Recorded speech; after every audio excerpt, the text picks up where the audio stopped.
नमो तस्य भगवतो अरहतो सम्मा संबुद्धस्य।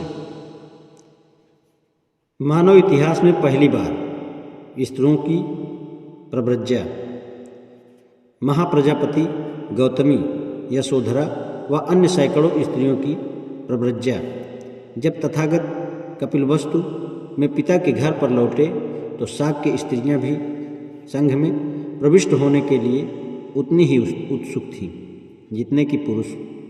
ऐसी स्त्रियों की अगुआ कोई और नहीं वरन स्वयं प्रजापति गौतमी थी।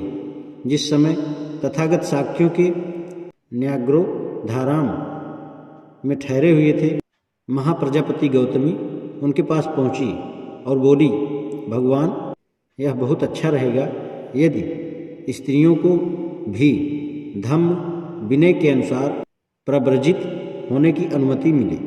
गौतमी, रहने दो, ऐसे विचार को मन में उत्पन्न न होने दो।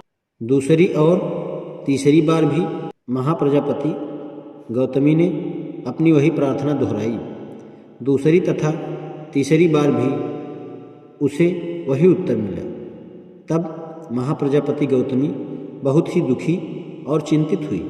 उन्होंने तथागत के सामने सिर झुकाकर नमन करके आंखों में आंसू लिए रोते हुए चली गई। जब तथागत न्याग्रोधाराम से चारिका के लिए निकल गए तो महाप्रजापति गौतमी और दूसरी शाक्य स्त्रियां इकट्ठी हुई और उन्होंने संघ में अपने प्रवेश करने की प्रार्थना की और तथागत द्वारा उस प्रार्थना को स्वीकार न किए जाने पर आगे विचार किया।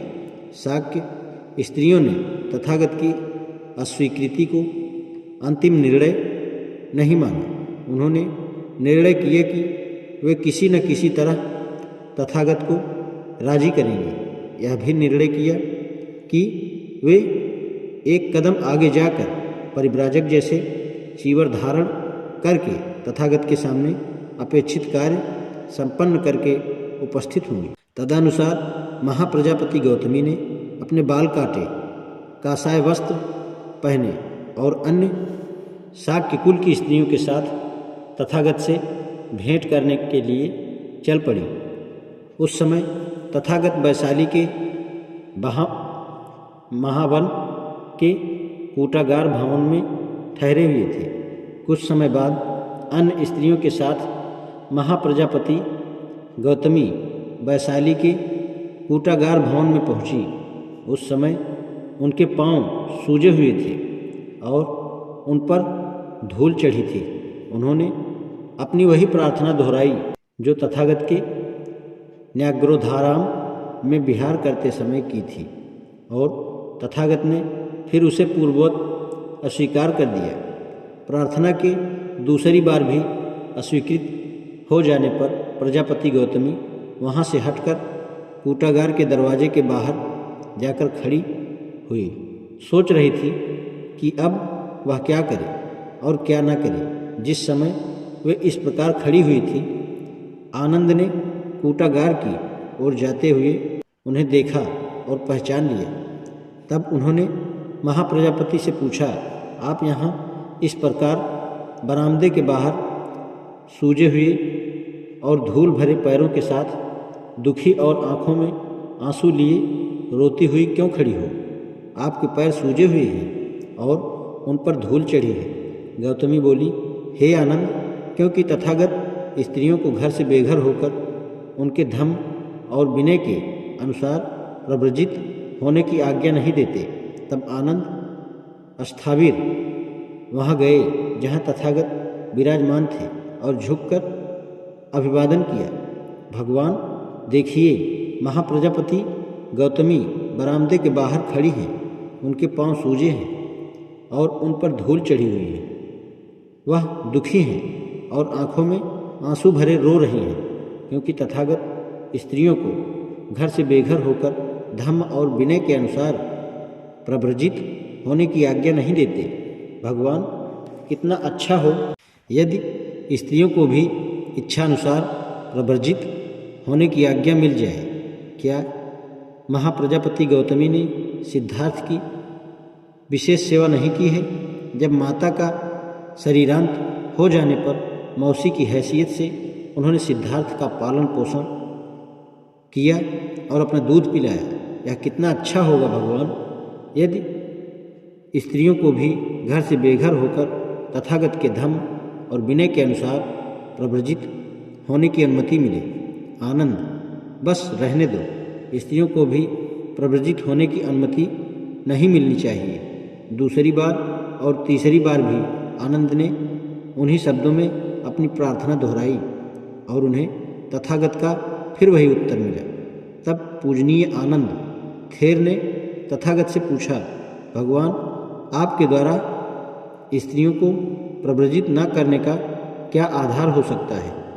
भगवान जानते हैं कि ब्राह्मणों का यह मत है कि शूद्र और स्त्रियां कभी मोक्ष प्राप्त नहीं कर सकती, क्योंकि वे अपरिशुद्ध और हीन होती हैं। इसलिए वे शूद्रों और स्त्रियों को प्रव्रज्या नहीं लेने देते।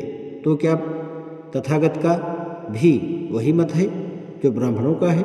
क्या तथागत ने शूद्रों को भी ठीक उसी प्रकार संघ में प्रविष्ट नहीं किया है जैसे ब्राह्मणों को?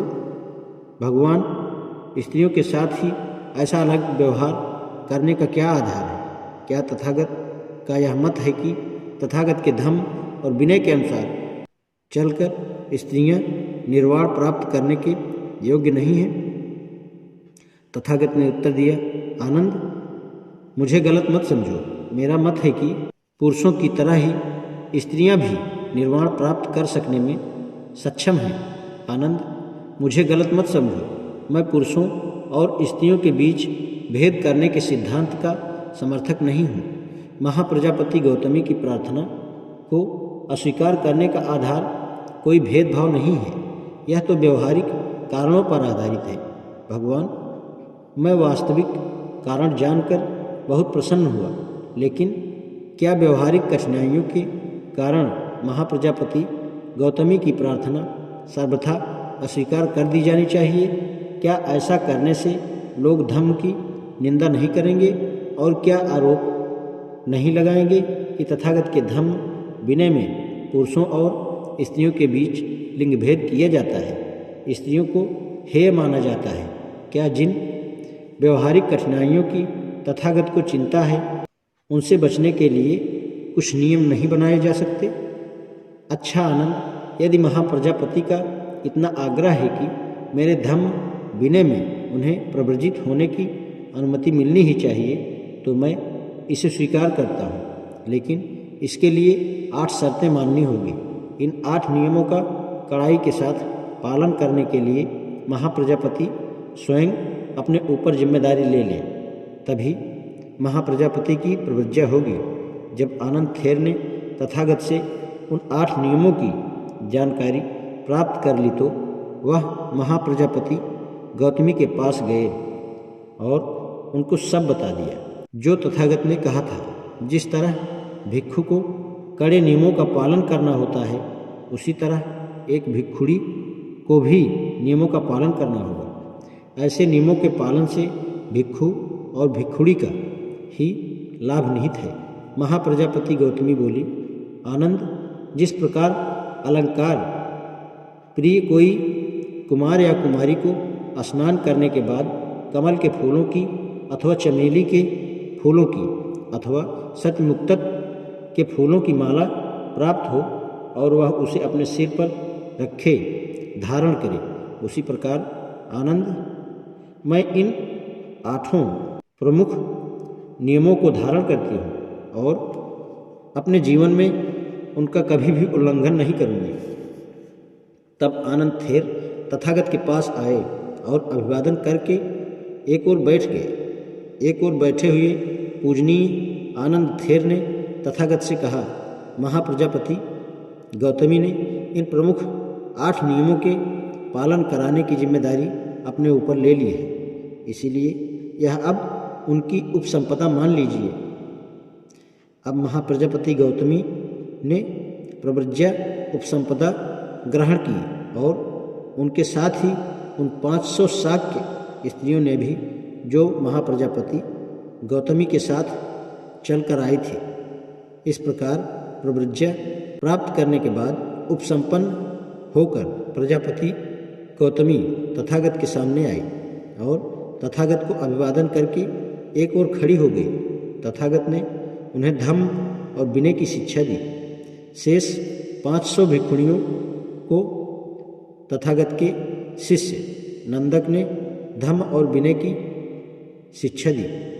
महाप्रजापति गौतमी के साथ जिन शाक्य स्त्रियों ने प्रव्रज्या ग्रहण की अर्थात जो भिक्षुणियाँ बनी उनमें यशोधरा भी थी। भिक्षुणी होने पर उसका नाम भद्रा कच्चाना भद्रा कात्यायना हुआ। आज इतना ही। नमो बुद्धाय।